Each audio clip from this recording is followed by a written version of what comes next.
Welcome to Pick Up and Deliver, the podcast where I pick up my audio recorder as I head out for a walk and deliver an episode to you while I stroll around. I'm Brendan Riley.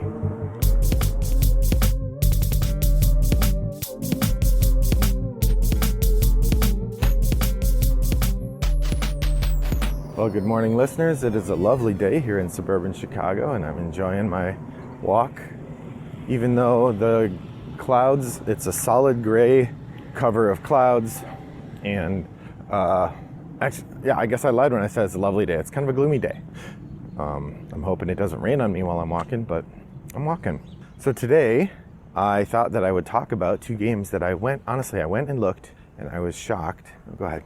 I went and looked, and I was shocked to discover that I hadn't done a podcast episode about this, because both of these games are games I've played a lot.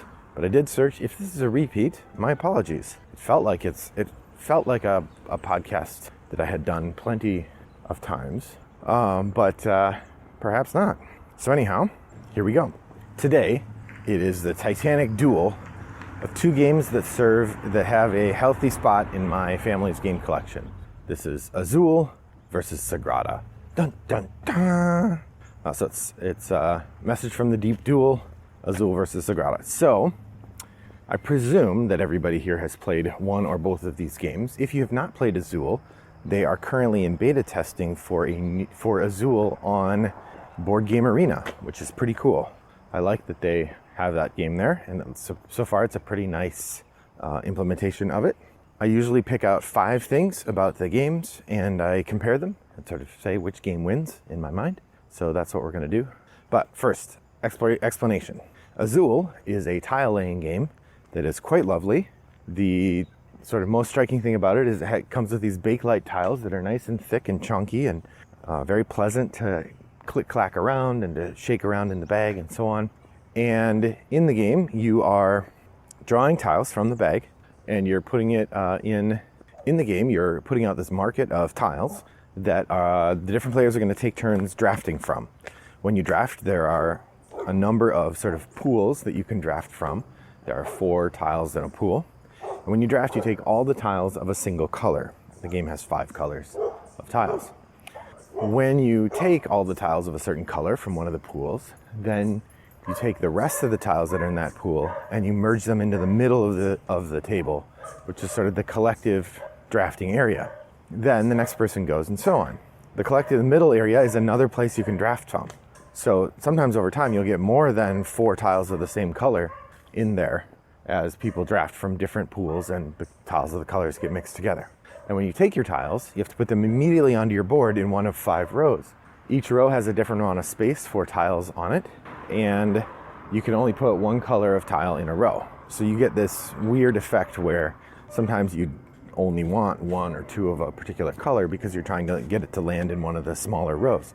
Other times you're really hoping to get a 3 and a 2 or something so you can fill up the row that has 5 spaces. When at the end of the round, when you fill up the row, then you're going to move the tiles over into this grid and you score points based on how many tiles of different colors you get into the grid. The game is played over several rounds until somebody fills up 1 row of their grid. So the minimum amount of rounds would be 5. Usually the game goes 5, sometimes 6, very occasionally 7 if everybody's being very restrained about filling up their top row. During the game, you're scoring points based on how thoroughly you're filling out your row. The more tiles that are adjacent to each other when you place a new tile get you points. And at the end of the game, you get points based on the collections of tiles that you got. Azul is really fun. It's fun at low player counts and higher player counts. It goes 2 to 4. It has a really interesting drafting mechanism that allows for some significant hate drafting or competitive drafting where you might choose to take something that's not ideal because you really stick your opponent with a bunch of tiles they can't use. And if there's tiles you can't use, they go into your penalty row and you lose a bunch of points. It is a interesting, themeless game, and we'll talk more about it as the game goes along. So that's Azul. It's not themeless. The theme is that you're building mosaics for the King of Portugal in the Azul region of Portugal. The other game is Sagrada. Now, Sagrada is a game about building stained glass windows. In it, you have a grid of 20 spaces, a 4x5 grid, and there are a number of things in the grid. So sometimes it'll be a thing that requires that you put a die of a particular color on that space. Another thing might require a die of a particular number. There's a pool of dice in the middle, and on your turn you're going to take one die from that pool and put it on your grid. Now the two main rules are that you can't put a die of the same color next to another die, and you can't put a die of the same number next to another die. So you have to keep those separate, and it gets pretty tricky. So that's Sagrada. At the end of the game, you score points based on a number of point scoring cards that come out, as well as collecting dice that match your particular color of choice that you got as a secret goal. So that is Sagrada. All right, on to the Duel. Oh, so the theme of Sagrada, I guess, is you're building stained glass windows like the one at the Sagrada Familia. All right, on to the Duel. So 5 factors that come into play. Let's talk components. Both games have very nice components. Azul has these really lovely clicky tiles. The pools that you draw from come on these discs that look like the coasters from Skull. They're nice and thick and fun to use. The player boards are good, but the main standout is these Bakelite tiles. Sagrada, on the other hand, has 2 sort of really strong components. One is the dice. They're these nice see-through or like translucent colored dice that look really cool. And you have these double layered player boards where you can slide you slide your pattern for your window in, and there's spots to put the dice. I think I got to give it to Azul here. Those tiles really are very remarkable. And while the dice in Sagrada are nice, they're a little small, and the spaces in the windows are a little close together for somebody with big fingers like I have. It does become a little bit of a challenge. And this game is not colorblind friendly. The colors on the windows are just flat colors. They don't have a pattern or anything that would help a colorblind player know what the window is supposed to have in it. In addition, I'm not sure the dice are colorblind friendly. I haven't checked, but I don't think they probably are. And they could have done that using some translucent dice and some solid dice, or dice with inclusions in them. There could have been some varieties that would have allowed for a colorblind friendliness. Whereas Azul, they put patterns on each of the tiles, and so you can tell which tile is which, even if you can't see the colors. So, the first round goes to Azul for components. Second round, let's talk about the gameplay. So I mentioned both games are really good. I find both games pretty interesting. I find Sagrada a bit better in this way. This is purely subjective in this case, though. I don't know that I have an argument that goes to anything other than I just like the gameplay better. Both games have drafting from pools. Both games have the idea that as the round goes on, the drafting gets harder. Now in Sagrada, you only have to make 2 choices per round, and sometimes you get to make those choices back to back. Other times you have to make them, like if you're first player, you take the first die and the last die, and you always get a choice of 2 different dice at that end. But there are these player powers that you can use, which does make for a nice tension relief that Azul does not have, though you can't always use it, and if you use them too early, then you might get stuck. The big thing I would say is that while Sagrada, you definitely have times where in Sagrada you're taking the die that someone else needs. You never ruin their score actively the way that you can with Azul. You can specifically take actions in Azul to make it harder for the other players to do well. So in Sagrada, the action you can take against someone else is taking a die, and that action has to at least be neutral for you because you have to put that die in your grid. You can't take it if it can't go in your grid. Whereas in Azul, you can take things, you still can't place things if they don't go in your grid, but you could do a thing where you're going to take a thing that makes you lose 1 point and force someone else to lose 6 or 8 or something. And that's not, I don't like that part of Azul. And so from that perspective, I like Sagrada better. So on components, Azul. On gameplay, Sagrada. All right, the third factor I want to talk about is expansions. Now, Azul has had 1 expansion that goes with the base game and 2 expansions of new games that are in the Azul line. And so one of the things to think about is, do you count those new games as part of the Azul package? And I'm going to say we do. However, that's a mixed bag. The first expansion was called the Stained Glass of Sintra. It had this mechanism where you take tiles and then you have to play them in a certain column based on where you have this little figure, and the figure moves around in certain ways. I honestly don't remember. It was a couple years ago that I played it. And frankly, I didn't like it. I thought it was okay. I could see the similarity to Azul, but ultimately it just wasn't for me. I didn't think it was as good as the first Azul, and I didn't enjoy it. You can go back and listen to the episode where I talk about the stained glass of Sintra if you want to hear more about that. However, the second big expansion, the second standalone box, Azul Summer Pavilion, I really do like. In fact, I like it more than the original Azul. It is more of a heads down game. There's less interference with each other, although you could certainly take the thing the other person wants. That's still part of it. But it's much harder to force someone to take a bunch of tiles that are just going to cost them points. That's far less common. It can happen, but it's just much less likely. And so from that regard, Summer Pavilion I find to be a more interesting challenge.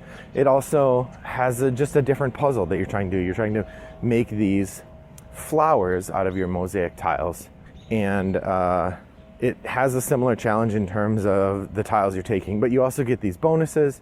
So there's a little bit of the combo-tastic experience when you're playing Summer Pavilion that is not part of the core experience in regular Azul. So it's kind of an even bag for me on the expansion. Now, Sagrada has not had any standalone expansions yet, although there is a Sagrada Legacy game coming out. The core Sagrada experience, they've had several expansions now. They had the 5 and 6 player windows, or the 5 and 6 player expansion, which comes with these private dice pools, which we haven't used much. My wife didn't like them, but I thought it was an interesting twist. And then they've had 2 more mini expansions that introduce 1 extra mechanism and a couple additional dice. So they have these wild crystal dice and they have these orange arrow dice, both of which I think are pretty interesting and make for a nice little spicy change to the overall experience of the game. So it's hard to say, do I like the Summer Pavilion expansion more than the little tweaking expansions in Sagrada? I think I do. I think I'm going to say that Azul Summer Pavilion brings a whole different feel to the game, whereas the expansions for Sagrada are just minor tweaks, and they're fine, but I think Sagrada base game is really good as is. I don't know how much we need that, although it is fun to have those to mix in. So it's a close one, but I'm going to say Summer Pavilion is so neat that it gets the bump. It's also fair to argue, well, that's just a whole different game. So that's true. So I'm going to call it a 1.5 victory, or a 0.5 victory instead of a 1 victory. So that puts Azul at 1.5 and Sagrada at 1. And that's 3 factors down. The 4th factor I want to consider is accessibility. Now, I have played Sagrada and Azul many times with people that I would call introductory gamers, or maybe introductory +1 gamers. People who've played Ticket to Ride and are very comfortable with that, and something we want to step them up 1 step. And Azul and Sagrada are both great for that. Both games have multiple multiple conditions you have to keep in mind. Sagrada has both the limitations of your board, but also the 2 rules about where you can, which kind of dice can go where. Whereas Azul has the scoring condition of the grid you're building and the scoring condition of how you're assembling collections of the colors. I have found that that Sagrada is an easier teach, and I think Sagrada is easier to grasp for players. When you are starting out in Sagrada, in the first round, after you've learned the basic rules, when it comes to your turn, you only have to pick 1 die. So you have several dice you can choose from, you're picking 1. And over the course of the game, you're picking just 1 or 2 each round, and just 1 at a time, putting them in your board, 1 at a time, putting in your board. And this simplicity of choice, I think, helps people envision what they're trying to do with their selections more easily than Azul, where you pick it and you put in this other area, and then during scoring, you're going to slide it over and you get points if you've been completing the grid, but you also get points at the end for accumulating colors. I feel like Azul is harder from that perspective. That said, I played Sagrada last night with a couple of new folks, and it was clear that tracking the different scoring goals was not super easy for new folks. So I might be underestimating how easy it is to score.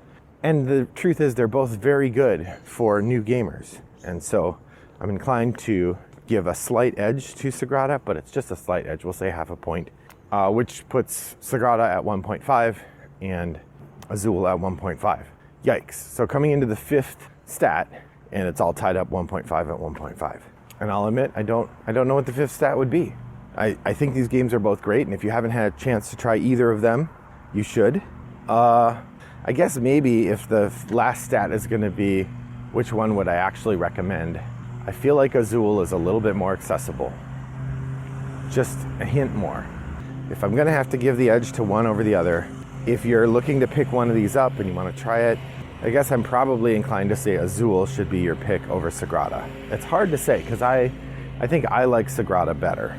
But Azul is a more widely understood and shared experience. I think Azul, between its components and its relatively easy to grasp rules, I think it is slightly more enticing to people who haven't played any games before, but Sagrada is right there too. Like it's the finest of victories in terms of the margin between winner and loser. But in a duel, only one person can win.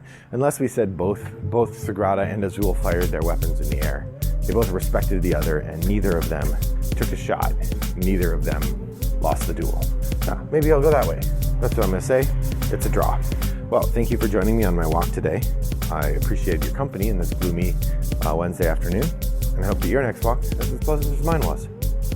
Bye-bye.